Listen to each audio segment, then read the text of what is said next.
Je vous remercie. Eh bien, nous allons rester là, non sans avoir entendu le coordinateur du groupe GUE. Merci, Monsieur le Président.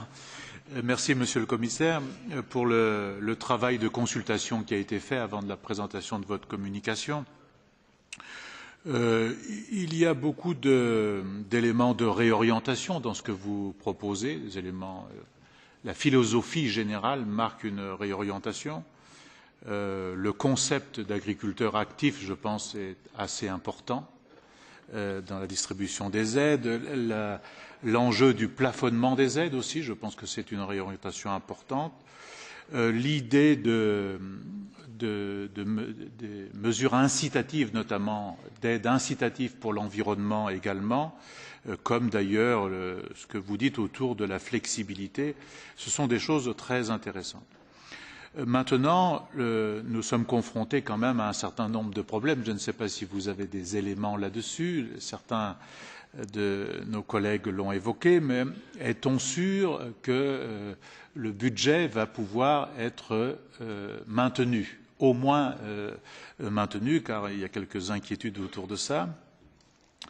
D'autre part, vous n'avez pas du tout parlé, je comprends pourquoi, parce que nous avons déjà eu un petit peu ce débat, mais de dispositifs de protection de notre agriculture. Je pense que s'il n'y a aucun dispositif de protection et que vous parlez, et je comprends bien le sens de ce que vous dites en mêlant compétitivité et durabilité, je crains fort que le mot compétitivité l'emporte sur le concept de durabilité. Parce que si nous n'avons pas des systèmes de protection dans une économie mondiale concurrentielle telle qu'elle est aujourd'hui, vous voyez bien ce qui se passe. Les normes de travail, les normes environnementales ne sont pas les mêmes.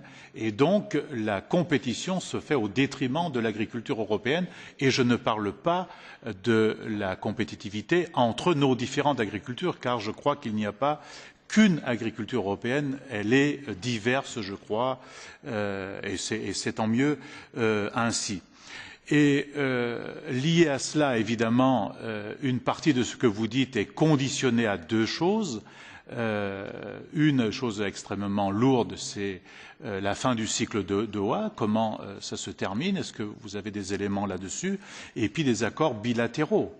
Par exemple, j'ai eu l'occasion de le dire la semaine dernière, si on fait cet accord avec le Mercosur sur l'importation de viande bovine, c'est une catastrophe pour des régions entières dans l'Union européenne et particulièrement en France, la région du Massif central que vous connaissez parfaitement bien. Par conséquent, un système de protection devrait être envisagé et ce serait bénéfique pour tout le monde car on parle de l'environnement, vous en parlez beaucoup à juste raison, vous avez raison, mais vous voyez bien que par exemple dans la production de protéines, soja, nous importons en permanence ce qui équivaut à exporter nos pollutions vers ces pays-là pour avoir des protéines à bas coût et il n'y a pas de plan protéines.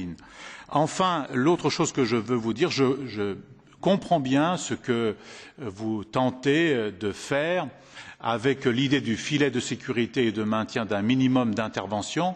Ceci dit, on ne va pas suffisamment loin, à mon sens, sur la question du prix minima.